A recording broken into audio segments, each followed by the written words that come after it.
Hey everybody, I'm Jeannie Andreessen and welcome back to my YouTube channel. Today we are talking about increasing your income through your current employer and prepping for those year-end reviews. Stay tuned.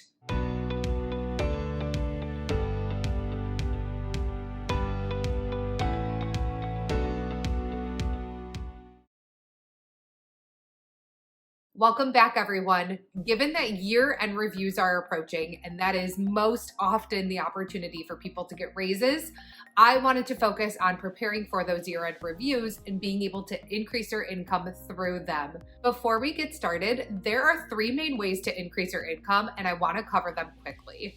The first one is through your current employer, and by getting a salary increase, raise, promotion, whatever that might look like. The second one is through going to a new job and getting a salary increase through them. And the third opportunity to increase your income is by making it on your own. So it is by starting a side hustle, starting your own business. Today we are focused on increasing your income through your current employer. So that is most commonly through a promotion or a raise of some sort, but those aren't always just given to you. You don't just get them. A lot of times you have to ask for them. That is what I wanted to help you with as we are looking to these year-end reviews. So here's the advice that I would give. Okay, my first piece of advice is that money is mental.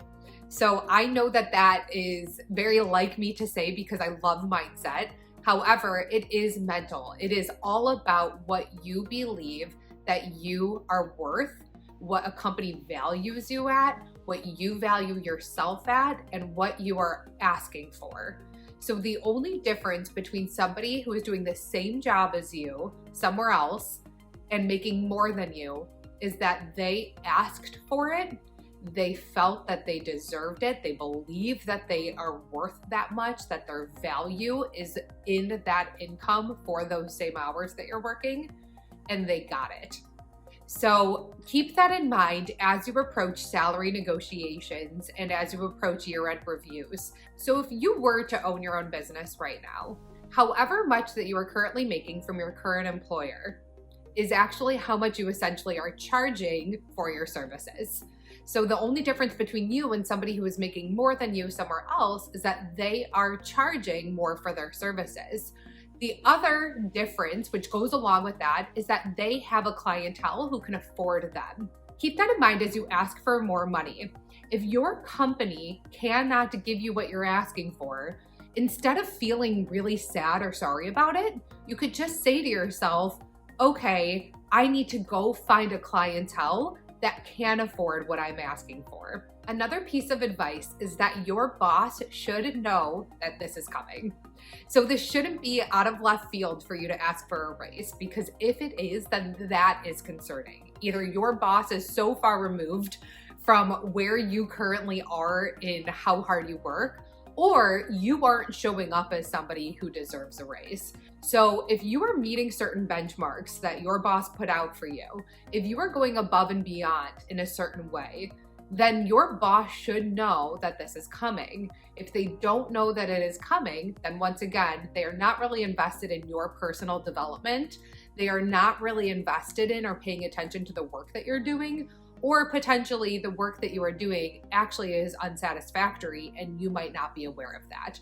Usually those are the two main circumstances of a boss not being prepared for somebody asking for a raise. It's up to you to determine which one of those that could fall under. My next piece of advice when you are asking for a raise is to make sure that you are doing your research as you prepare for asking for a raise. So what I mean by that is to be looking at what your title pays in other organizations to find out if you are being underpaid, if that's how you feel. So you can go on Glassdoor, you can go on Built-in. Those are my two favorite sites to understand how much people are paying for certain positions. And think about what your position's title is elsewhere. So if you are currently an office manager, somewhere else that might be called Director of Administration. So feel free to do a quick search of what your title is called elsewhere. That'll give you an idea of whether or not you are underpaid, overpaid, paid fairly. So that's a great opportunity for you to do your research. Another piece of advice I would give if you are going into a performance review and asking for a raise is before you ask for it, you ask yourself certain questions. Why do you deserve this raise? What will this money do for you? What is a number that you are looking for and that you'd be comfortable at? You really need to think through these things so that you can come across as genuine as you possibly can when you walk into that performance review. When it comes to how much money that you're wanting to make, associate that with what kind of life that will allow you to have. So for example, if you were currently making $45,000 a year, and you take a look at what that take-home pay looks like, and then you take a look at your living situation and what you're able to do and not able to do. So one thing that's really important to me, and I want to be important to all of you, is that you're saving 20% of your income for retirement.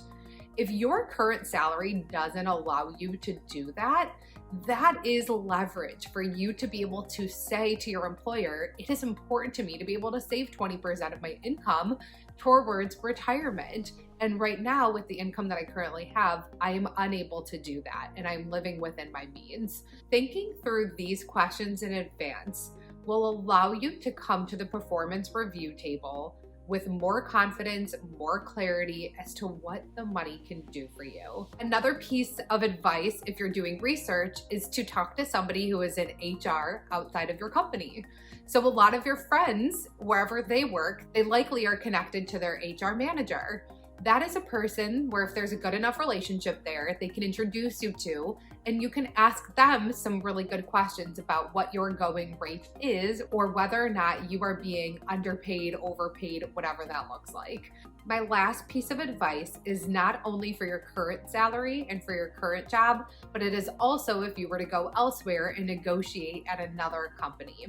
So this last piece of advice is to take a look at the entire rewards package and not just your salary. If you are money motivated and that is the only thing that is important to you, okay, pay attention to salary. But if you are looking for more work-life balance, take a look at the entire rewards package because you are able to negotiate for all of those things. Even when it comes to PTO, a lot of times companies will give you more PTO that will allow you to stay. And at the end of the year, if you have that left over, they often will pay you out on a few of those days.